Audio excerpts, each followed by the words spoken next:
தமிழகத்தில் மேலும் 6 பொருட்களுக்கு புவிசார் குறியீடு கிடைத்திருக்கிறது. அண்மை செய்தியாக பார்த்து வருகிறோம். இதில் பன்ருட்டி பலாப்பழத்திற்கு புவிசார் குறியீடு கிடைத்திருக்கிறது.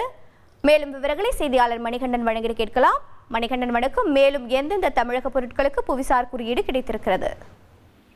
வணக்கம். ஒரு குறிப்பிட்ட ஊர்ல பிரத்யேகமாக தயாரிக்கப்பட்டு அந்த ஊருடைய புகழ், மண் சார்ந்த சிறப்பம்சங்கள், குணாதிசயங்கள் கொண்டுள்ள பொருட்களுக்கு வழங்கப்படும் ஒரு அங்கீகாரம் தான் இந்த புவிசார் குறியீடு. இந்த புவிசார் குறியீடின் மூலமாக கடல் கடந்தும் அதே போல வெளிநாடுகளுக்கும் அவர்களுடைய பொருட்களை விற்பனை செய்வதற்கும், வணிகத்தை பெருக்கிக் கொள்வதற்கும், வியாபாரிகளுக்கும் விவசாயிகளுக்கும் இது உதவியாக இருக்கும். அந்த அடிப்படையில அண்மையில கும்பகோணம் வெத்தலை உள்ளிட்ட பொருட்களுக்கு 2 பொருட்களுக்கு தமிழ்நாட்டிலிருந்து புவிசார் குறியீடு என்பது கிடைத்திருந்தது. அந்த அளவுல அண்மையில பன்ருட்டி பலாப்பழம், பன்ருட்டி முந்திரி, புளியங்குடி எலுமிச்சை பழம், விருதுநகர் சம்பாவத்தல், செட்டிக்குளம் சின்ன வெங்காயம் மற்றும் ராம்நாடு சித்திரைக்கார அரிசி ஆகிய பொருட்களுக்கு புவிசார் குறியீடு என்பது வழங்கப்பட்டிருக்கிறது. இதுல குறிப்பாக செட்டிக்குளம் சின்ன வெங்காயத்தை பொறுத்தவரையில கடந்த 2 ஆண்டுகளுக்கு முன்பாகவே புவிசார் குறியீடுக்காக விண்ணப்பித்து விவசாயிகள் நீண்ட காலமாக காத்திருந்தனர். இந்த நிலையில செட்டிக்குளம் சின்ன வெங்காயத்திற்கு இந்த புவிசார் குறியீடு என்பது வழங்கப்பட்டிருக்கிறது. அது உள்ளிட்ட 6 பொருட்களுக்கு தமிழ்நாட்டிலிருந்து புவிசார் குறியீடு வழங்கப்பட்டிருக்கிறது. இந்த நிலையில தமிழ்நாட்டுல புவிசார் குறியீடு பெற்றிருக்கக்கூடிய பொருட்களின் எண்ணிக்கை 69ஆக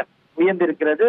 இந்திய அளவுல முதல் மாநிலமாக உத்தரப்பிரதேசம் 79 பொருட்கள் புவிசார் குறியீடு பெற்றிருக்கிற நிலையில 2வது அதிகப்படியான மாநிலமாக தமிழ்நாடு 69 பொருட்களுடன் 2வது இடத்தை எட்டியிருக்கிறது. இதன் மூலமாக இந்த பொருட்களை புவிசார் குறியீடு பெற்றதன் மூலமாக அந்த விவசாயிகளோ வியாபாரிகளோ நேரடியாக புவிசார் குறியீடு பெற்ற பொருட்களை கடல் கடிந்து அதே போல வெளிநாடுகளுக்கு வியாபாரம் செய்ய, வணிகம் செய்ய ஏதுவாக இருக்கும் என தெரிவிக்கப்படுகிறது.